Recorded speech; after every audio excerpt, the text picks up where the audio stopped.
Hello, I am going to film a review today of Ishmael, An Adventure of the Mind and Spirit by Daniel Quinn. This book was recommended to me by a guy I went on a date with a couple weeks ago. He took me to a bookstore and he said that he really liked this book, so I bought it and I enjoyed it very much as well.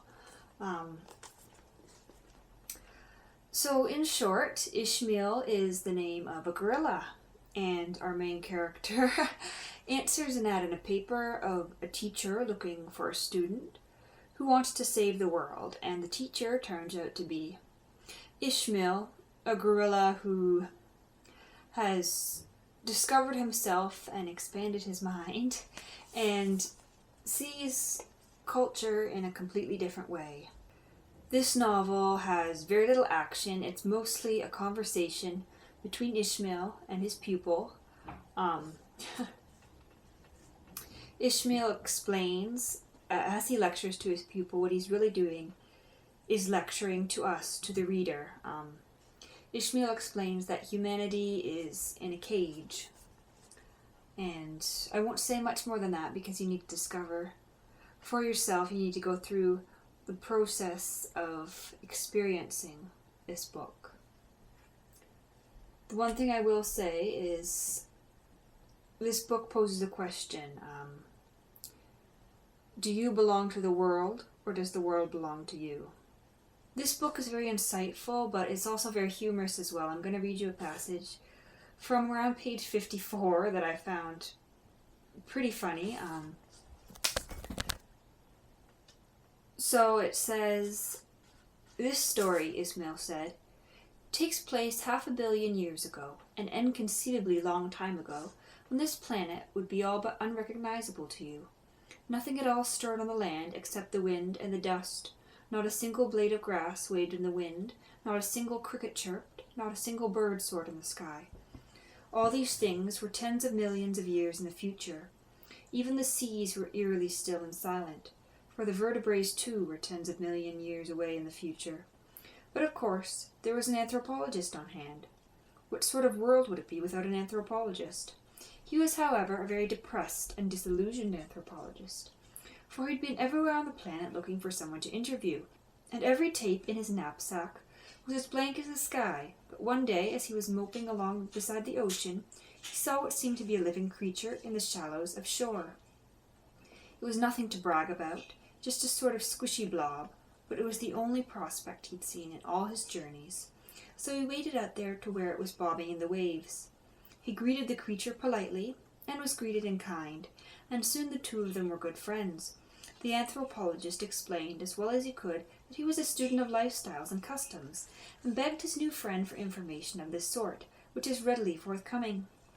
"And now," he said at last, "I'd like to get on tape in your own words some of the stories you tell among yourselves." "Stories?" the other asked. "You know, like your creation myth, if you have one." "What is a creation myth?" the creature asked. "Oh, you know," the anthropologist replied, "the fanciful tale you tell your children about the origins of the world." Well, at this the creature drew itself up indignantly, at least as well as a squishy blob can do, and replied that his people had no such fanciful tale. "You have no account of creation, then?" "Certainly we have an account of creation," the other snapped, "but it's definitely not a myth." "Oh, certainly not," the anthropologist said, remembering his training at last. "I'll be terribly grateful if you share it with me." "Very well," the creature said, "but I want you to understand that, like you, we are a strictly rational people who accept nothing that is not based on observation, logic, and the scientific method." Of course," the anthropologist agreed.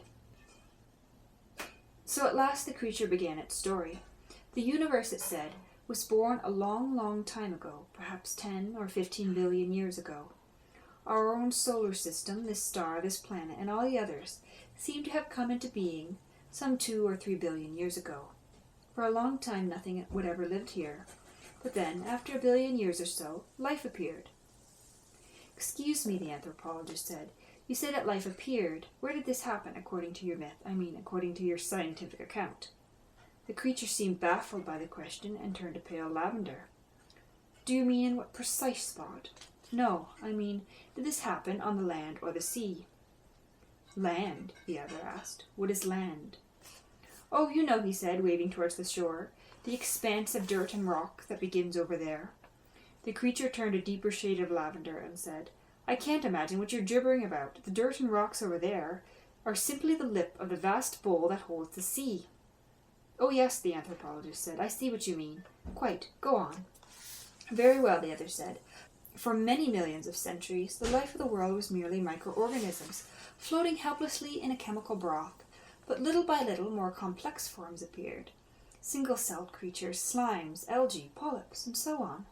But finally, the creature said, turning quite pink with pride as he came to the climax of his story. But finally, jellyfish appeared.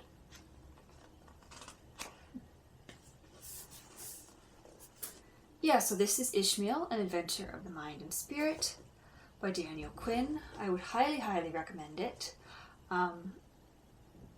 It'll make you laugh. It might change the way you look at things. Yeah, give it a try.